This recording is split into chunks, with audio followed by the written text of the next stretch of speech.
70-year-old Moto Guzzi single cylinder. It's in a Falcone Sport 500cc. Both pedestrian slicer, bologna slicer. You see the external flywheel spinning. Single cylinder. Buzz Kanter from the Buzz Kanter YouTube channel, sharing another crazy old classic. This one's Italian. All the old paint's starting to flake off now, but it's earned it. Clubman handlebars. Vaguely attack in miles, not in kilometers, so you know it's an older one.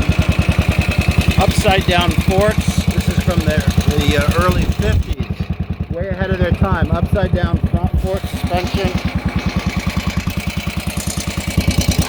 Brakes. The forks move up and down inside the upper unit. Beautiful Italian castings.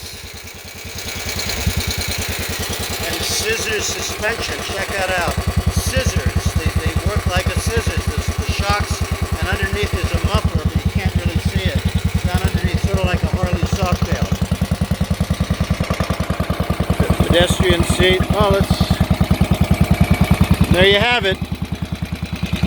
1950, early 50s, Moto Guzzi Falcone Sport. This is Buzz Kanter. Please subscribe to my Buzz Kanter YouTube channel for more vintage motorcycles. Bellissimo!